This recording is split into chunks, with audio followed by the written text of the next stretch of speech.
Hey guys, welcome back to my channel. We're currently road tripping up to Catherine from Tennant Creek. It's almost 7 hours. The other day I put up a question on my Instagram and I asked people to give me anonymous questions. So instead of me just answering them, we are both going to answer them. Not my choice. Excuse me. No, she's very keen to do this. For those of you who did ask questions, definitely watch this video because this is where you get all the answers. The first one is, when was the last time you cried? I think the last time I cried was 9th of August. I'm very specific. That's very specific. It was on a drive home. We're okay. What about you? Not last night, the night before. Oh my god! We're not going to talk about it. I was with her and I did not notice that She made me cry. She made me cry. Too much torture. You love me. Next question. Where are you from? I actually hate it when people ask this. It's like, from the southeast of Melbourne, the north of Melbourne. Like, what are you asking? I think like when I get asked the question, I usually ask, you mean like ethnicity or like location? And I like to think that people ask it just genuinely. There's no like racist intention, but so I say Melbourne and then I'll say Sri Lankan, but I'll kind of say like, I don't know how much I identify with that. So I just say, you know, my parents are from Sri Lanka, I was born here. Parents are Indian and they're like, oh, well, you're Indian too. And I'm like, yeah, but I was born and brought up in Australia. Then if I say that my background or ethnicity is Indian, they almost think that I don't identify with that. But I'm like, I do also identify with that. So I prefer when people ask, like, specifically, like, what is your ethnicity? Or which part of Melbourne do you live in? But they ask me where I'm from, and I do say Indian or India. I then have to, like, follow that up saying that, like, oh, but I was born in Australia. Ask people like, oh, where are you guys traveling? Yeah. Right? And it's like, that's the end of that conversation when they answer. Whereas like when we answer, it's like, we'll be like from Melbourne, and then they'll kind of just like, oh, but where are you from? But where are you really from? Who are your best girlfriends? Not you. Excuse you. Wow. She willingly travels with me literally everywhere. We have a pretty close-knit girls group, and I reckon I'd probably say they're my best girlfriends. It's been a little while since we've seen everyone, but normally we see each other like every other weekend. Absolutely love to celebrate life, so I think like we always do birthdays, and if we don't have anything coming up, we just end up creating things to. And everyone's really supportive and really successful in their own right, so I feel like I also gain a lot of inspiration from everyone. Yeah, it's just a very like wholesome group who's just supportive of one another. Like judgment or like drama, it's just nice.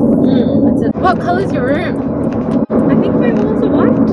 Yeah, my room's pretty white as well. Yeah, but there's like this pink theme going on. It's not like pink, like not more like a rusty kind of. Oh, pink. yeah. Yeah, like an earthy tone. Yeah. Clay pink. Kind of. Yeah, my bed sheets are always a different shade. And like sage, I feel like my room's more sage, but my bed sheets are a little bit of that pink / a bit more peachy. It's always to do with my bed sheets, but the rest of my room's Yeah. I thought I was going to start with like easy questions. These are easy questions. First one, when did you last cry? What are your types in men? So both of us. You can go first. Me, I haven't thought of this yet. One specific type. One specific. What is our type in men? I used to think that like I had specific types like height and like careers, all of these things, but or even like, you know, the way they look or a certain background and all of this stuff. But I feel like as I've gotten older, I realized I don't have those barriers in dating. I feel like the more open you are, the more you experience or the more you learn, and I think you realize that certain things aren't even what you may have previously considered deal breakers or things that you weren't interested in. When I go into dating with more of an open mind, I have better experiences. There's certain things that I value, like when people put their health and fitness as a priority, not saying it, you know, they have to be a gym junkie or anything, but like she's definitely not. Having love and care for those that are important to them, like having that kind of love and respect for family and friends, and having a good set of friends who vouch for them, like not having a specific idea of like what kind of career, but being conscious of being financially stable, working towards something. When people have that kind of inspiration and drive in life, that really motivates me as well. So I'm really not going to say any like physical features and traits, varied and different. And I'm definitely more attracted to personality than to any sort of physical. Definitely a bonus. Yeah. What about you? Like I go in waves of like who I'm attracted to, and it's usually like in terms of ethnicity. Interesting. I've seen these faces of yours. I had a Middle Eastern phase. I think we're past the black guy phase. Definitely past that, but you did. Yeah, I remember your Middle Eastern phase. I'm also I think I go for younger guys, or I used to. Like I find track record wise, you just kind of.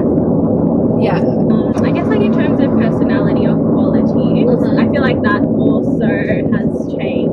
That someone who is, I guess, like respectful, not just respectful towards me, but like respectful of themselves, just like others in general. Has good communication. If we have, if we don't see things eye to eye, or we have disagreements. Definitely having good communication strategies. I want to say like my communication style is probably not the greatest either. But I think that's what you're working on, and I guess also willing to like give you that hold space for that growth for you as well. How interesting is the difference between dating in your like early 20s versus now? Sorry, first date. What are your attachment styles? What's your childhood trauma? Are you seeing a therapist? Whereas in your early 20s, it's like, I want someone who's tall, who's a tennis player. Do you want to know? No, okay, I'm not going to say my requirements out loud. Just because I heard say this before. I guess someone who's like emotionally intelligent, passionate in life about something. I don't care what that's about. But very different to younger Abs or younger Sims. I feel like it's definitely changed over time. What is a secret that we have kept from our parents? I mean, I don't think look, maybe I won't say what it is, but I think there's probably I don't think I intentionally keep secrets from my mum, but I probably keep things from my mum. I think it's not intentionally keeping secrets. I think there's a few things we just don't talk about. Like, for example, this particular trip, like, mum was like, oh, don't tell me about any of the adventurous, crazy shit you get up to. And I think it's more so she just doesn't want to worry. So she's like, actually, if you just don't tell me, then, I'm not going to worry about it. If any of you guys are following me on Instagram, I did talk about when my dad found my Instagram, and I don't think there's something that I really talk to them about the shoots and stuff that I do. If it comes up, I've never really denied anything that I do, but it's just not really a conversation that's really come up, and it's not something that, again, has come up since either.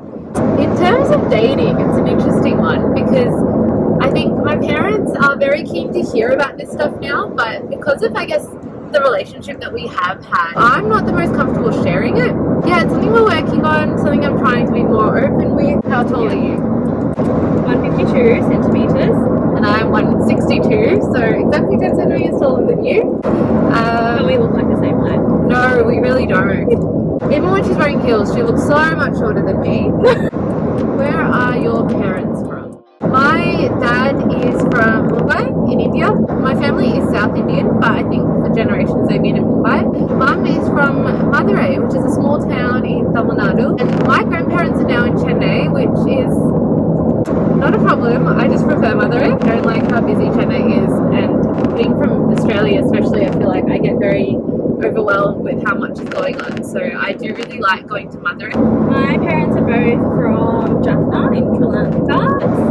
Has two sisters in Sri Lanka still, and then one who's in the UK. Mum's whole family moved to India when she was late teens or early 20s, so and now they're just all across the world. And we met a few of them in Paris. Yes. Loved the Indian food we got when we were in Paris. Thanks so much for watching, and if you enjoy this or any of my other content, please make sure you do like, comment, subscribe.